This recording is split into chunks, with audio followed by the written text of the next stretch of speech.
Good morning, and welcome to today's webinar, How to Balance Privacy and Innovation in Augmented and Virtual Reality. I'm Elise Dick, and I'm a policy analyst here at the Information Technology and Innovation Foundation. Today, we'll be discussing the unique and exacerbated challenges to privacy that immersive technologies raise, and how to promote continued innovation while mitigating these risks. Joining me today are Britton Heller, Counsel in Corporate Social Responsibility at Foley Hoag, Joseph Jerome, Director of Platform Accountability and State Advocacy at Common Sense Media, and Brian Wassam, Partner at Warner, Norcross, and Judd. Joan O'Hara, Senior Director of Public Policy at the XR Association, will also be joining us shortly. Before we begin, I'd like to welcome everyone tuning into our live stream and invite you to submit questions for our speakers at any time during the event. If you're watching on ITIF.org, you can use the Q&A form directly below this video. If you're watching on YouTube, please follow the link in the event description. We are also hosting a watch party for this event in AltSpace VR, and you can find a link to the room in the event description. Please join myself and other ITIF analysts there after this event to continue the conversation. Augmented and virtual reality apps and devices are more advanced, affordable, and user-friendly than ever before, and their potential is only growing. But as these technologies gain widespread adoption, they present new and exacerbated privacy risks for both users and bystanders. The question of how and when to address these risks through public policy is an important component of broader debates about privacy in the digital age. ITIF has released 2 reports on this issue. The first, How to Address Privacy Questions Raised by the Expansion of Augmented Reality in Public Spaces, discussed the challenges AR technologies present to current understandings of reasonable expectations of privacy in both public and private spaces. Today, we released a second report, Balancing User Privacy and Innovation in Augmented and Virtual Reality. This report looks at the wide range of user data collected by ARVR technologies and the risk of acute harm that this data collection presents. Both reports raise important considerations for policymakers, as well as the companies building ARVR devices and applications. First, the underlying technologies that come together to create ARVR are not unique to this technology. We see them in everything from cell phones and smart home devices to autonomous vehicles and advanced manufacturing. However, when combined, these underlying technologies collect user data at a scope and scale not seen in other consumer devices. Second, much of this data, including potentially sensitive biometric information, is necessary for the core functions of AR/VR devices. This raises unique challenges for user privacy and choice when it comes to personal data collection and processing. Finally, current laws and regulations in the United States are not equipped to address the privacy risks from this multimodal data collection. The patchwork regulatory landscape, comprised of state-level privacy laws and national laws targeting specific data or use cases, leaves significant gaps in the regulation for some risks, while imposing overly restrictive compliance requirements for others. There is no easy solution to these concerns. But as AR/VR technologies continue to proliferate in workplaces, schools, homes, and elsewhere, the need for a comprehensive, innovation-friendly framework is increasingly evident. Fortunately, we are joined today by some of the leading voices in this debate. So with that, let's get started with a question for all of you. AR/VR is still a relatively nascent technology with somewhat low adoption rates. Why should these technologies be a part of conversations around digital privacy today? And Joe, let's go ahead and get started with you. Thank you. And thank you for the invitation to join this conversation.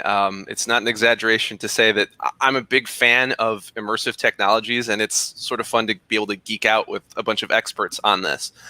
As someone that works at an organization, Common Sense, that's focused on media, technology, and kids, there's undeniable benefits of AR and VR. I think the education use cases are compelling. The entertainment use cases are obvious. But your question is, what is the privacy challenge? And I think first we need to, before even addressing privacy, we need to take a step back and think about both the technology of what is AR/VR tech currently, what could it become, and where do we think the trajectory of the technology is going in the long term? I have to flag that Common Sense put out a paper yesterday that discusses privacy, content moderation, and parental controls in the VR context. And those are three very different things, but they have a good deal of overlap. And sometimes in debates about privacy and XR, I think privacy becomes a catch-all for any number of issues around safety, security, surveillance, pick your S word. And I think those are all very different privacy issues. Similarly, when we're talking about virtual worlds or mixed reality holograms, or just really the information that devices are collecting about us, I think, again, those are all very different privacy challenges that, get lumped into one big, messy soup. Where are we today? Well, I think today we have a nuts and bolts compliance challenge. Part of my job is state privacy legislation, and we are in an era of new privacy rules. States are literally passing privacy laws every day. Northern Virginia has a really active XR community, and Virginia just passed a privacy law that puts in place pretty interesting controls around geolocation and biometric information. And I'm not the first person. You just mentioned this in your intro. XR is fueled by that type of data collection, and now we have rules governing them. In the longer term, I think why most of us are here today is that we view these technologies as a new communications platform. All of the major technology companies are trying to sort of become the leader in XR. And speaking as a privacy advocate, if we go back 15 years to the dawn of the smartphone, what would we have done differently? From my perspective, privacy and the smartphone have had a really, really tough relationship. And, it's sort of my hope that ARVR can be a little bit different. And Britton, what about you? Why do you think that this conversation is important? I think the inherent differences in this type of technology versus other types of social media or enterprise technology that we're familiar with really necessitate a different approach. This is not your next generation social media, because of the psychological and the bodily impacts that the technology needs to work. Additionally, if you've never been in an XR environment, and I assume that most people tuning in have, but if you've never been in one, it feels real. There's no separation between you and the objects of your interaction. And neurologically, this means that it's drawn on the brain like in permanent ink. The experiences are inputted into your hippocampus in the same way as interactions that you and I would have sitting next to each other in a coffee shop if the world was normal. So while this is great for therapeutic or educational applications, it brings into question some other privacy-related concerns, like online harassment. What does harassment look like in VR environments? Or are there any duties for content creators, hardware creators, and users to impart different types of user interaction rules to each other? Is there a duty of care that we haven't articulated yet? Additionally, I think that I published a paper on this with the Harvard Kennedy School and with Vanderbilt's Salon Technology Law Review, talking about how this is like the like button on steroids. And I actually had to come up with a new term that I called biometric psychography, meaning XR not only collects your reaction to stimuli, it collects the stimuli itself that you're reacting to. And this type of information could be extraordinarily valuable to advertisers. So I think that the risk with XR technology is the compilation of data sets. And basically when I interviewed people about this, they said, why would you want to put a polygraph with 6 cameras on your face? So biometric psychography is the compilation of biometric data with your consumer preferences, interests, and even information you may not realize about yourself, like sensitive medical data that the sensors can pick up as a secondary consequence.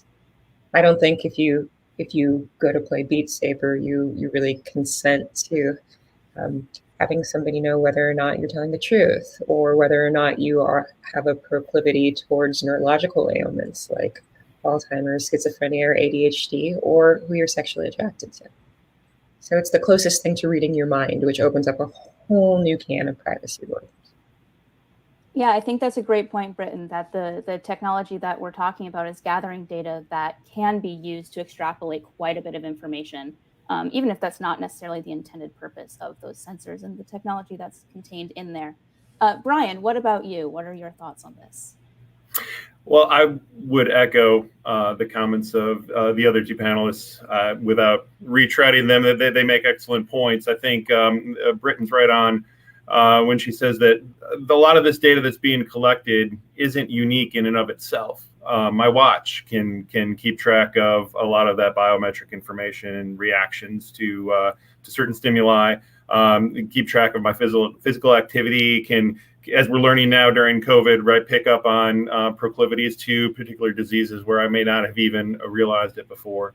My smartphone certainly can keep track of my geolocation in ways that I don't realize and may or may not be able to do anything about. It's that synthesis, though, that the XR platform brings, that ties all that together in addition to even more robust and precise data, and collecting it all and bringing it together in one place in one set of data that really is the unique impact, the unique challenge of the platform.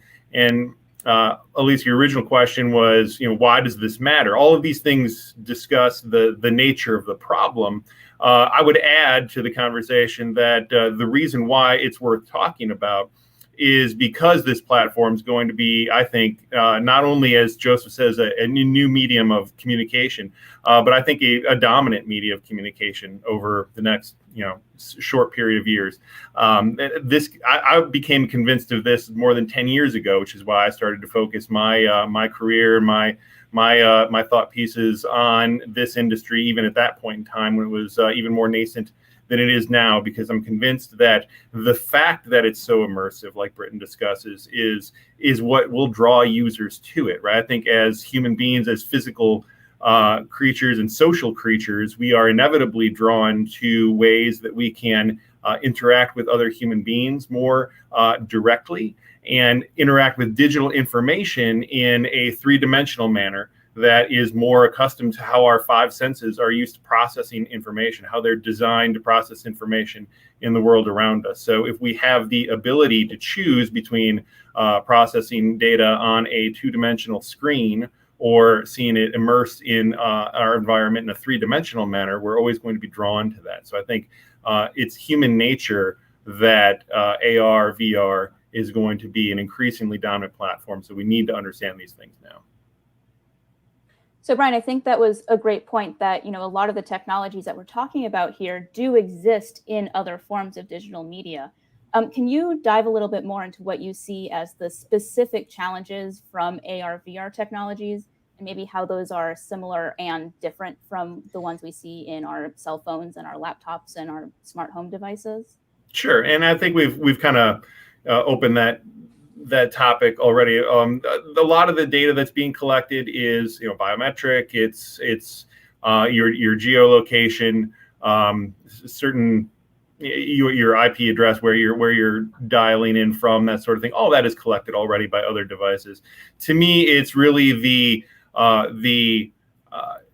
degree of biometric information. And when we talk about AR, VR, XR, I really think in terms of not only what we understand those things to be now, but what the capabilities will be in future years, and what other accessory devices are tied into that. Not right now, we think of these platforms as entirely visual stimuli, but very soon, and even now, right, that's going to be tied into other smart wearables, smart skins, smart rings, watches, whatever else it's going to collect additional information from us and give us more stimuli, more haptic stimuli, for example. So, we get into a Ready Player One situation where we're wearing a whole VR suit, and this becomes a full body experience. That is not a far-flung possibility. That is, the next very short period of years that people will be experiencing XR in that even more immersive manner. So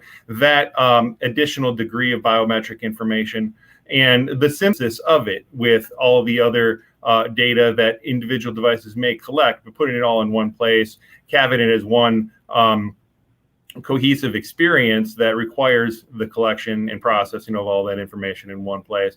And then I'd add an S word to Joseph's summary, which would be not only surveillance, but surveillance, which is Dr. Steve Mann's term for the recording that the user does of the world around him, right? The inverse of surveillance, Big Brother recording you recording Big Brother and the world around you on a more democratized and grassroots level. So that's always been the most interesting aspect of AR to me. To me, AR is far more of a new world and an interesting challenge than VR is. VR is always going to be inherently enclosed to some extent and somewhat anonymized. But AR is grassroots. It's spread out. It's everywhere, and we're not only experiencing stimuli, but we are recording our own perspectives and adding that to the mix of what's collected.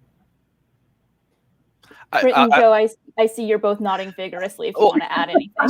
So I'll jump in and just say, and again, I think the current technology, if you hold an Oculus in your hand, I mean, it is basically a data gathering game console, like, to oversimplify. And I think all of us are describing where we think the trajectory of the technology is going. And, the example I tend to think about is something like eye tracking, where eye tracking will be, if you've seen any of the Iron Man movies, you see Iron Man floating around, and when he's in his suit, he has very limited ability to control a heads-up display except with your eyes. So it's a necessary function of how we're going to control smart glasses.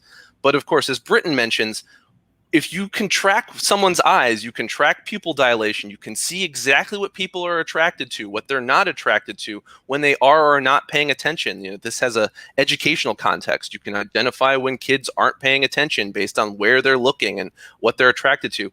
That's all the future tech that is really, really concerning. And to further complicate it, I think when we talk about privacy, are we talking about data protection, the nuts and bolts of fair information practice principles, accessing, correcting, deleting data? Control over XR data is going to be very, very difficult.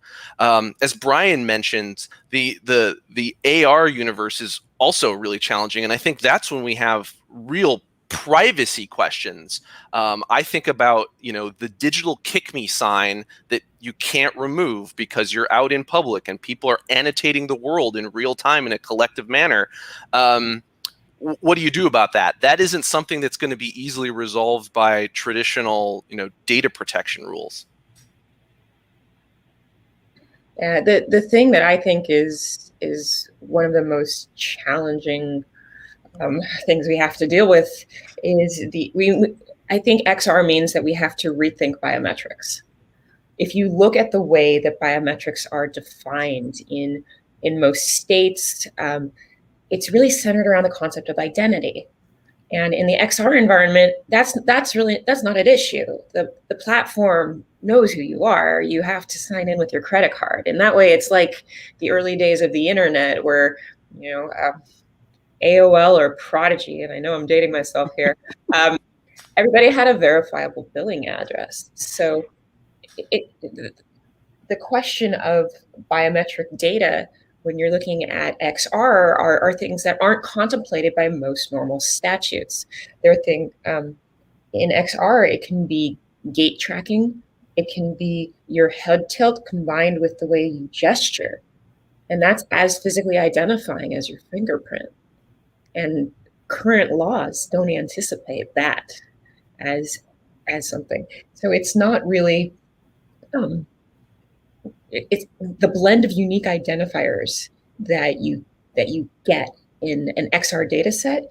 They just weren't contemplated when the statutes were written.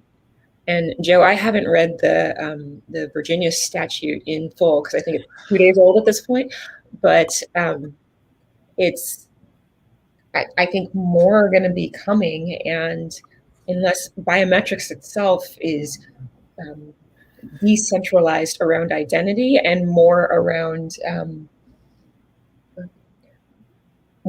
data, you're going to see incongruencies in its application.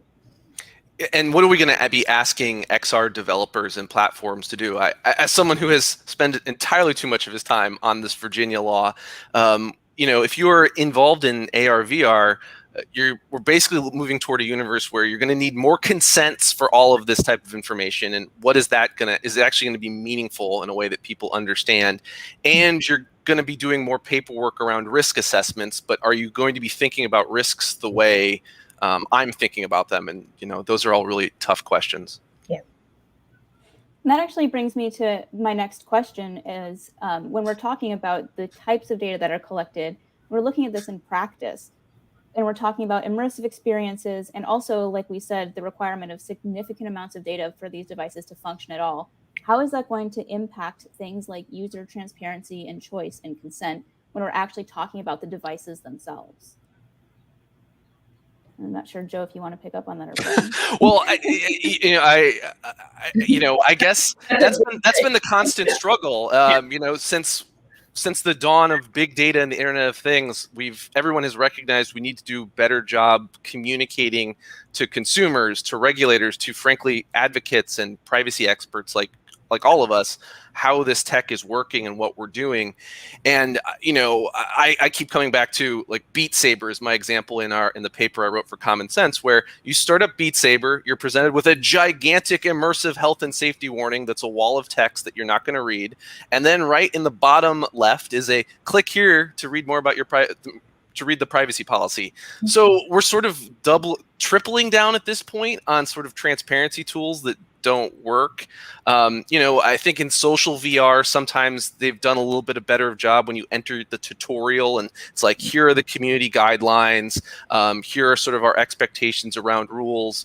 But again, when it comes down to like some of these serious privacy issues, everyone is free to do a data access request under if you own an Oculus, and you'll get a whole bunch of information. I'm not sure how useful it will be to anyone at this point. Something else that I think is interesting is we are not at a point of standardized hardware yet, and people can argue with me about this due to the predominance of Oculus. But as we move towards an increasingly multi-platform metaverse, and I can't believe I just said that sentence, but as we move towards a multi-platform metaverse, we don't have a shared vocabulary of gestures and of social heuristics. One interesting observation that a journalist brought up to me was if you look at, he can tell which players and which users use which system based on the way they interact with things, because certain ones allow more mobility, and other ones you have to stay static, and so they don't move. We don't have a shared vocabulary, so I think that it's a very delicate time as we are moving into these environments. If you look at it from a sociological point of view, the XR environment allows you to play with your identity and what aspects you present to people. So I think in my paper I said, how do you greet a flying sentient toaster? Because that's what I could be in VR or XR. Yeah. And I think we need to work our rules around that fact, because the fact is we're never going to be completely uniform, right? The diversity of creators and of rules dictate that we're always going to be innovating with types of devices, types of interactions, types of identities, and so we need to kind of establish a baseline that they can share, but assume that they're not always going to be on all fours with each other. The only thing I'd add is that I've always thought it would be productive to use the medium's advantages towards promoting a better sense of user privacy and engagement in privacy. So if we're drawn to this platform because it is so much more engaging, why not set some baselines so that users understand the privacy expectations, using the advantages of the medium, of visual interaction, physical interaction, rather than a wall of text. Depict what is being recorded, what's being shared, what consents are being given. Maybe some sort of baseline of symbols or of gestures or of explanation of text that needs to be conveyed to the user, a way that a user can interact with that text in order to indicate their informed consent rather than just scrolling through a text and checking a box. But there are a number of ways that these devices can help the users actually understand better what it is they're consenting to. Yeah, and I've been watching more presentations on privacy and how you might communicate this in the metaverse, and Magic Leap does this with one. You're talking about symbols. I think when you're wearing smart glasses, and this is something Google Glass faced, how are you going to alert bystanders in the public that a device is recording, and what is it recording? And Magic Leap has different color codes, but it's not like traditional green, yellow, red. It's like purple and orange, and that indicates that the device is just sort of absorbing the world around it. It identifies whether the device is actually recording audio, is it recording video.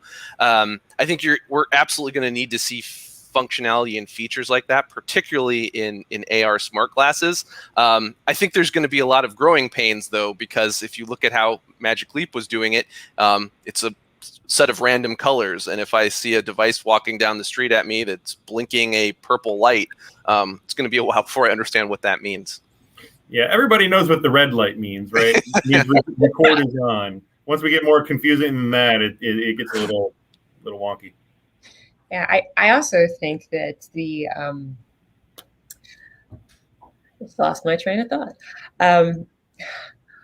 I think with these devices, there aren't a set of best practices yet across the industry, and that's really more what I do in my legal practice. I help develop multi-stakeholder initiatives across industries like nuclear and apparel.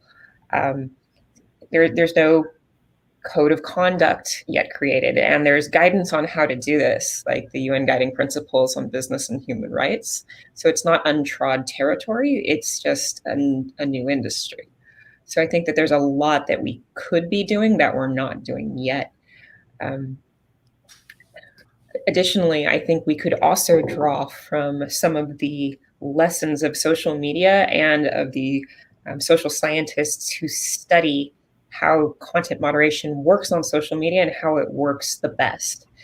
Twitter's been really good, and I know it's really fashionable to dunk on Twitter, but they've done a really good job at integrating the latest science into their content moderation and their user consent, like making all of their rules tweet length so that people are understanding, and making sure that users are warned when they violate one of these rules, because 80% of people are violating the rules for the first time, and you don't want to lose your users. You want to educate them. So let's talk a little bit about specific use cases. Joe, I know that you mentioned your work on children's use of XR. There's also questions about medical use, educational use in both higher education and K-12, workplace use. Do you think that there are specific privacy concerns that we should be looking at now with any of these or other use cases, or should we be approaching it from a more monolithic privacy question? I mean, I can go first. I mean, I think my answer is yes. I think those are unique use cases that present unique problems. Again, kids are. I think kids, for example, are particularly vulnerable to not understanding the difference between reality and advertising. As Brian mentions, this is immersive technology. Common Sense actually put out a report with Jeremy Bailenson in 2018, just sort of assessing how kids understand virtual environments. And it can be really difficult for them, as it can frankly be really difficult for an adult. The first time I was shot in the face by a blocky character in VR Superhot, I was impacted. So, I do think you need to recognize who the audience is going to be. And I would, direct everyone watching this to the recommendations that Common Sense put out yesterday for children. But, I think you've also highlighted where we're going to need other separate rules. In the workplace, there's all sorts of enterprise use cases of this technology already. It's being used for all sorts of employee trainings. Is that going to be used to profile people in problematic ways, or ways that we just don't think are backed by science? So that strikes me as something that really needs to be worked out. There are education contexts where similarly a lot of my bread and butter is thinking about things like the Children's Online Privacy Protection Act. But if you're in an education setting, you've got the Family Educational Rights and Privacy Act, which is a 40-year-old privacy statute for education institutions. Again, it's a question how these technologies can comply with those laws. And then beyond that, what else should you not be doing in a way that, would hurt the end user? Yeah, the two applications that are that I'd like to add to Joe's list are, one is the wellness wave of new applications, because a lot of those use pupilometry to try to gauge your mood and your reactions. And I really feel like the type of things that they are privy to are not covered by PII, by personally identifying information. And that's a realm where people are really trying to help, but they may not understand the mine that they're sitting on. And you can think about mine in the military sense here, or you can think about mine as in like a diamond mine. The other is I'm concerned about the day when I go back and work with the government again, and they put a headset on me to and ask me about and ask me questions related to security clearances and things like that. Where if this does become something that has applications in military and security in a greater way than it does now, if it is akin to mind reading, that is really at the core of human rights and the core of privacy protections. Are people going to have to start censoring their own thoughts? None of us have mentioned Big Brother in the metaverse, and that's probably underappreciated. Yeah. And, Britton, there's a great depiction of XR as the ultimate lie detector in Daniel Suarez's book, Demon. And most people listening to this probably already read it. But at least to follow up, all these use cases are awesome. You also asked how we should approach it from a legal perspective, whether monolithically or case by case. And I think the answer is, unless the privacy framework that we're using now fundamentally changes, it's going to be a little bit of both, approaching it from each direction, right? There are some baselines that we need to establish for the technology, like we're talking about, that are common to all these use cases. But the set of privacy rules that we have now are primarily set up case by case, industry by industry. We have a Child Protection Act. We have a workplace set of privacy rules. We have healthcare privacy rules, and that's probably how we're going to continue to approach it. Great. So I think we have Joan O'Hara, the Director for Public Policy of the XR Association, on now. Looks like she's coming up.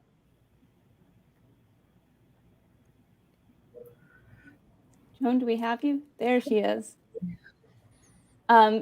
So Joan, to jump you right into this conversation, could you talk a little bit about some of these unique privacy concerns and how your members are approaching concerns for different industries or use cases?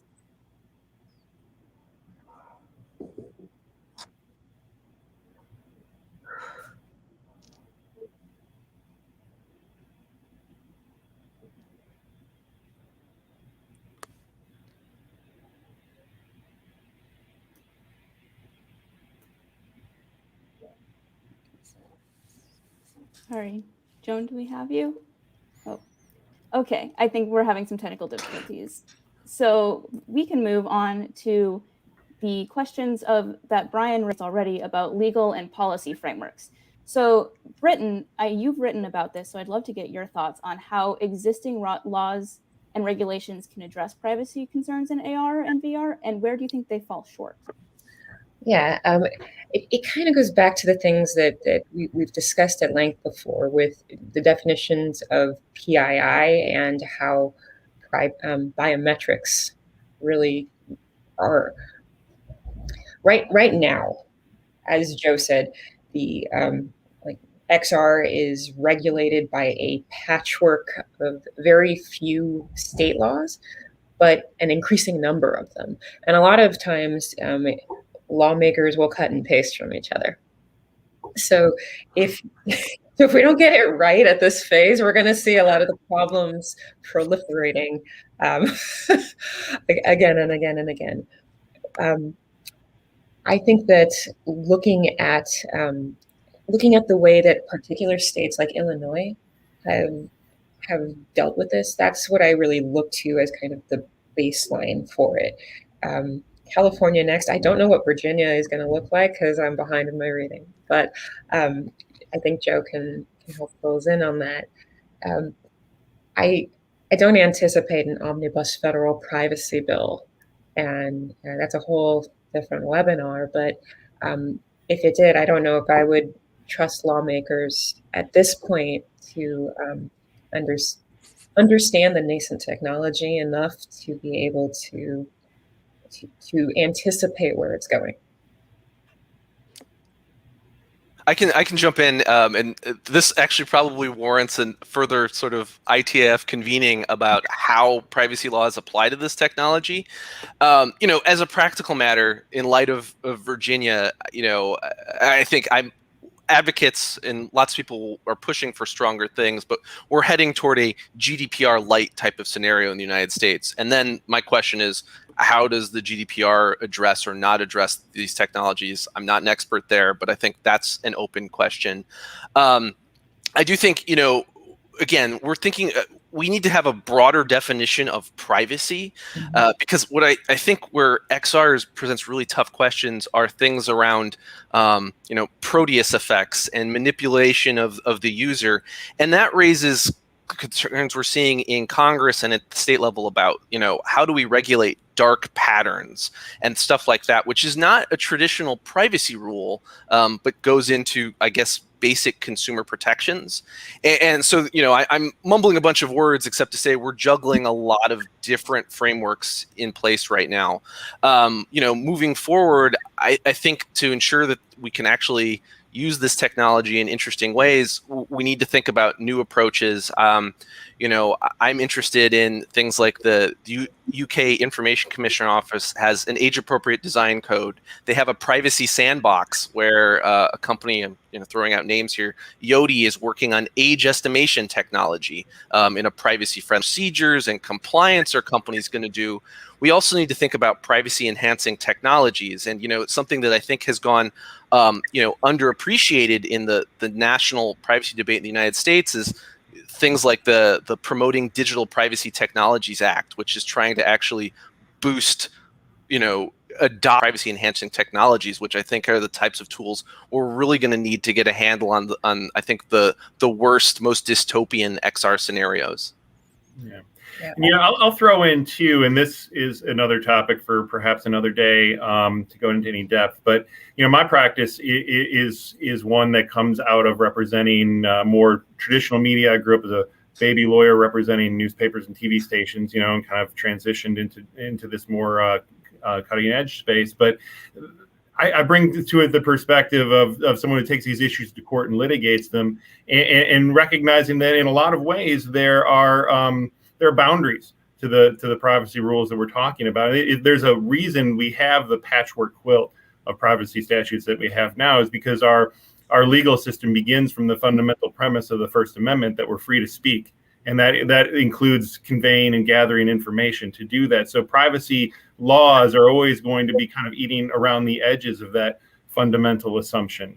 And as we transition into an XR platform where more and more of our everyday interactions are happening in this artificial space, the definition not only of reasonable expectation of privacy, but also what is a matter of public concern are going to evolve. And we're going to see pushback from the other side that says, there are certain sets of data, there are certain interactions, there are certain facts about the artificial world that ought not to be private, that ought to be subject to robust public debate. So where that interaction is always going to be fluid, and it's always going to be interesting. I also think that best practices around data storage are going to have a significant impact on this. Where right now, one of the best practices is data localization, so storage on your headset.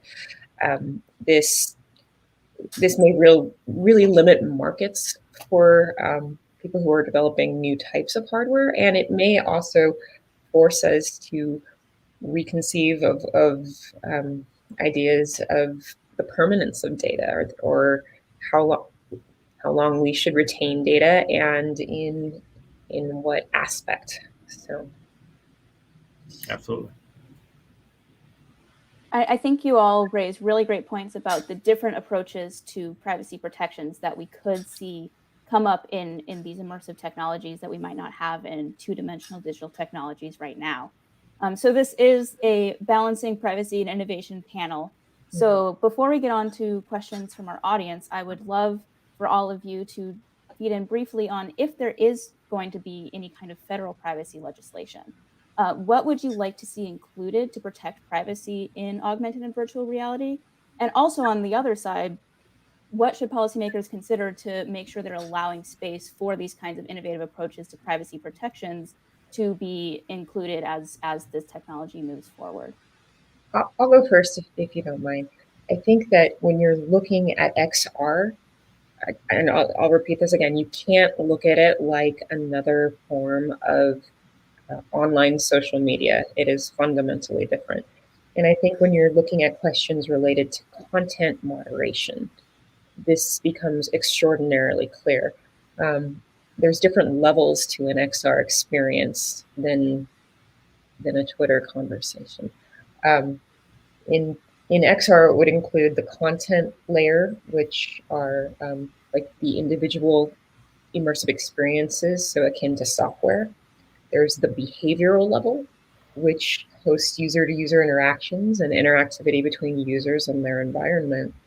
And then there's the account level, where users register and access features of the immersive platforms. So given these three layers, we have to think about what content moderation will look like in the place in virtual environments, and it will be fundamentally different. You see an analogous problem with where content moderation should happen in the internet stack, and we don't have an answer for that yet. And we haven't even approached what the privacy implications are of content moderations in a virtual space. I think Britton's point about data storage is an excellent one. And I think that's a unique problem here, and one that has a lot of room for regulation. There's a difference between the data you need to make the experience happen and how long you hang on to that data, and certainly how long you hang on to data that's personally identifiable. Brian, you can always tell a former prosecutor. There you go. So I think that's a great one. Some baseline expectations about what the technology ought to be able to gather and not gather, as well as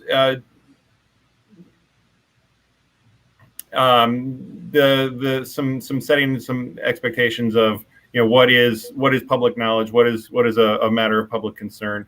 But I think less is more when it comes to these regulations. Really, set the basic principles, the really important stuff, and then let the details be developed as they go. So I'll just add, I think Britton's point about content moderation, I agree with that 110%, particularly in light of let's be real about the political reality right now, where Congress is sort of obsessed with content moderation.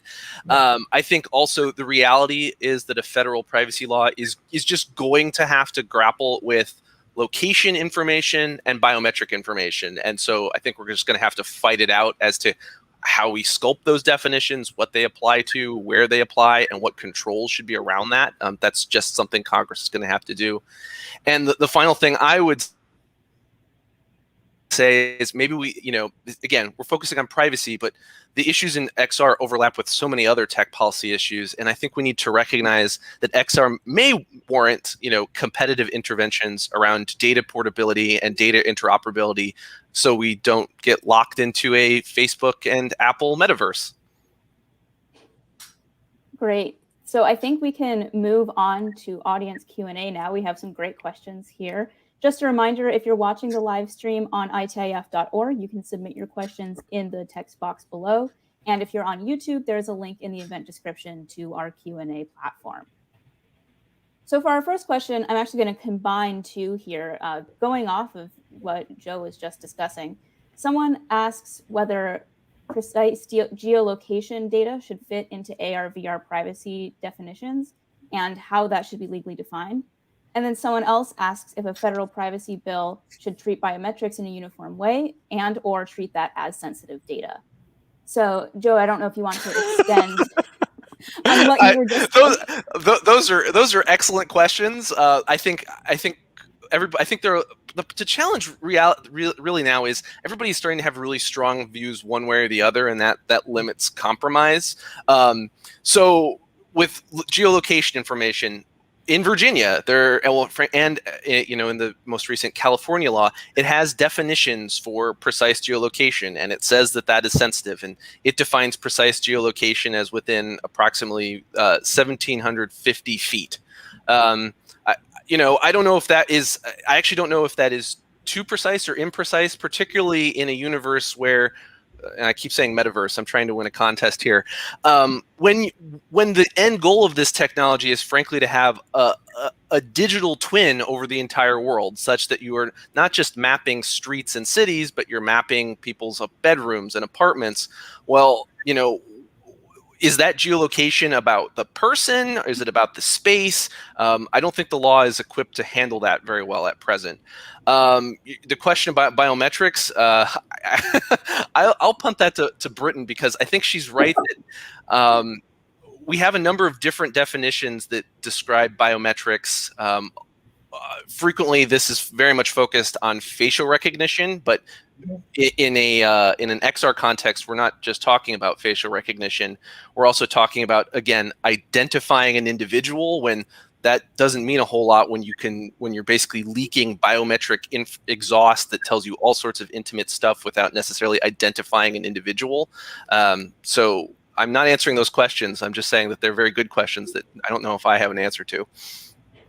That's the challenge here, where if you look at some state-based biometric laws, they talk about static images and pictures, and it doesn't cleanly map onto the way technologies like people tracking work.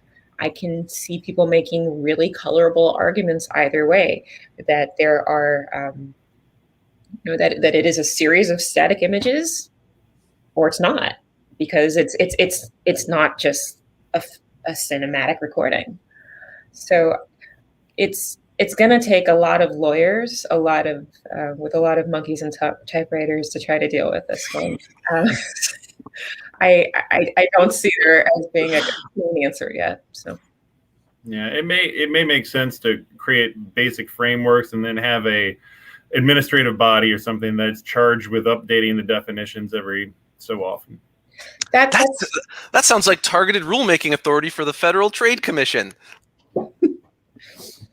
I've argued for something like that in social media, where around hate speech and other areas where it's kind of a live animal, and I was advocating putting expiration dates on content policy so that you had to revisit them periodically if you're dealing with something that has volatile, shifting meanings. Sure. So I don't know if something like that would be appropriate here, but I do really like the idea of having some sort of code of conduct or self-regulation within the industry, because that will be more responsive and more flexible than law. Can I just gently push back on that, because I agree. Here, so. No, I completely agree with the idea. I guess how do we think, to use the big tech buzzword, how does that scale? I'm just thinking of, augmented reality graffiti. Like, that's going to be a problem, and you're going to have just stuff all over digitally imposed on the real world, and you're going to have to go to different platforms. Mm-hmm. And how in the world are they going to monitor that stuff? I don't know how many human moderators you're going to need to. I mean, we're debating this in the social media context, in the 2D world. I don't know how many human moderators you're going to need in XR. Yeah, you know what? And I'd be remiss too if I didn't mention there's an organization out there called XRSI, XR Safety Initiative, that I know a lot of people are involved in. I'm one of many informal advisors to that group, but they have put out a a privacy framework very recently that attempts to do this kind of straddle the self-regulation with basic legal principles. And they've done a good job of getting buy-in on that from a lot of folks in the industry. So that's worth checking out as well. Yeah, I think that if we are going to do something like that across the industry, it's better to do it now before there is standardization of hardware, so that can actually help shape some of the capabilities that we're going to see coming forward, like what Brian was talking about with haptics. A lot of my work focuses on online harassment and sexual privacy, and I would really like to make sure that is contemplated before we get to a point. You're already seeing people talk about issues related to non-consensual pornography, and I think if you look at that in the metaverse, it's more fundamentally personal and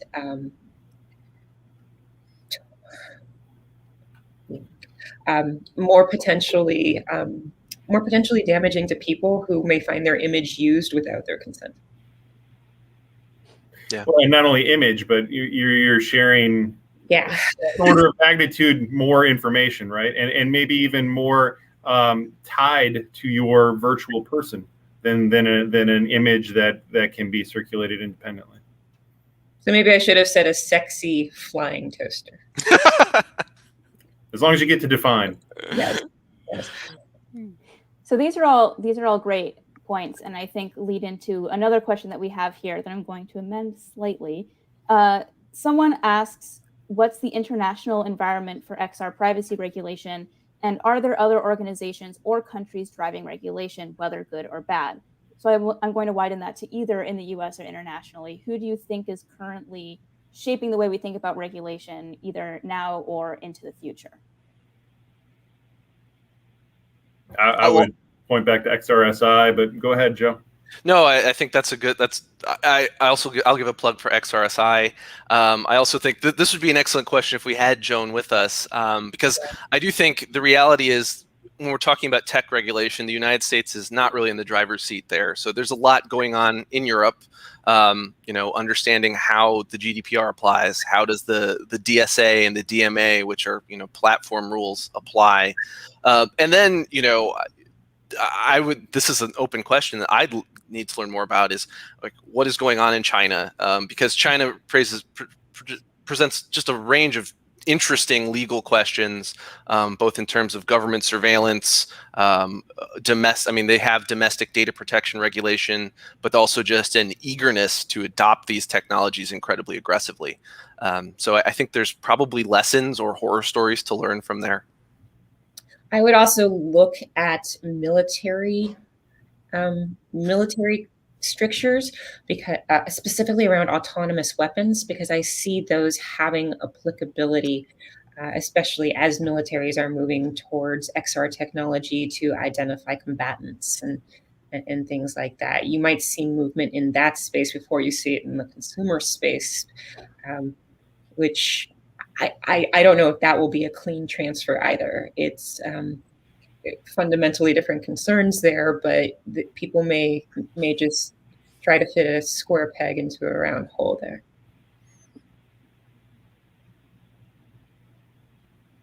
And you can use the UN guiding principles on business and human rights to evaluate the responsibility of states, the responsibility of governments, and the responsibility of companies. So that's what I would actually turn to. They're 10 years old now, but they are very flexible and have fit a wide variety of nascent industries before. All right, I think we have time for one or two more questions. So the next question I have is about facial recognition. This person says there's been a backlash against law enforcement using facial recognition. How can AR and VR avoid this fate, and what should industry or lawmakers do now regarding facial recognition in XR? Well, I'll start by saying I think we clearly need more regulation around facial recognition. But ITIF might not like that, but I actually think that that's coming. Whether it's city by city or state by state, we're seeing different frameworks that try and cabin law enforcement's use of this technology, and a lot of it is constraining it to limit to certain types of crimes, certain types of processes. I think we're also seeing efforts to control facial recognition by private companies. Portland, Oregon had an ordinance that limits the use of this technology completely in places of public accommodation. Moving forward, I think that this will be a huge issue.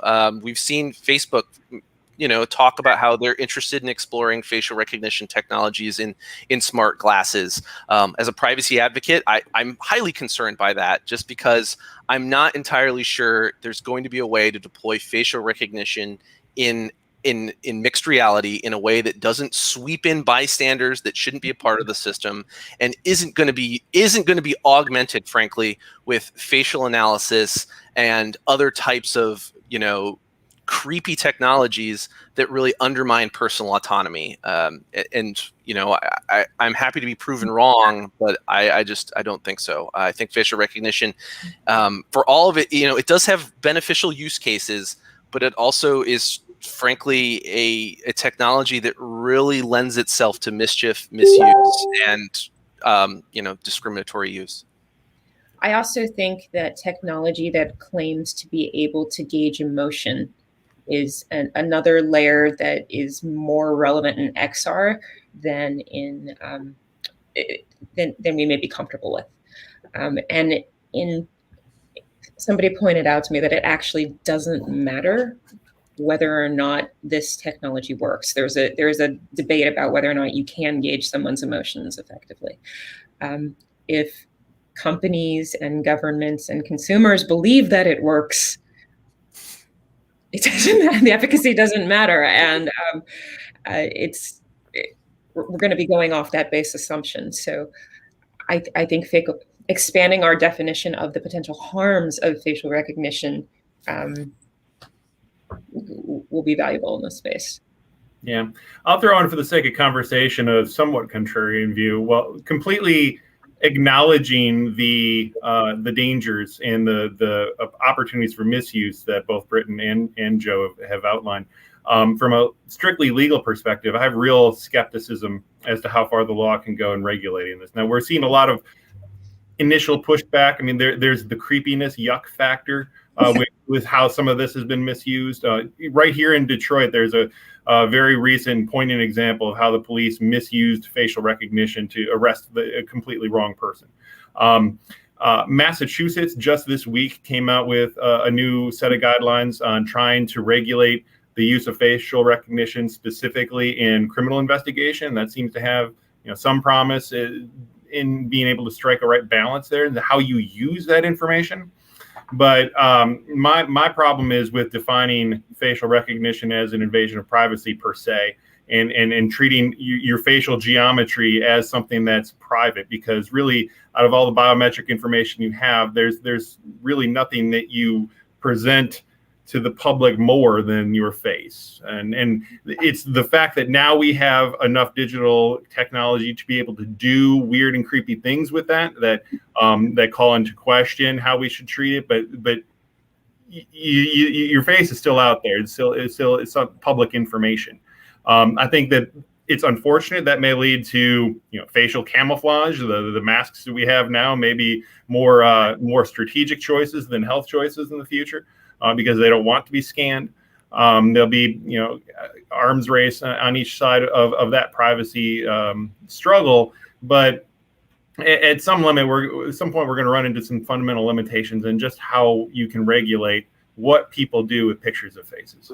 That's completely fair. And I'll just plug, as folks read the Virginia privacy law, it adds a new definition of publicly available information. So that's another thing we're going to be, I think, debating in these laws, like what is and is not publicly available. And also consent wrapped around that like a nice Christmas bow. So what I get from everyone is no easy answer to any of these questions, which is why we're having this conversation now. But that puts us at time. So I have to thank all of you for joining us for this conversation and everyone for tuning in to watch. Just a reminder, we are going to be meeting up in Altspace after this if anyone wants to keep the conversation going. Otherwise, thank you so much for joining us and have a wonderful rest of your day.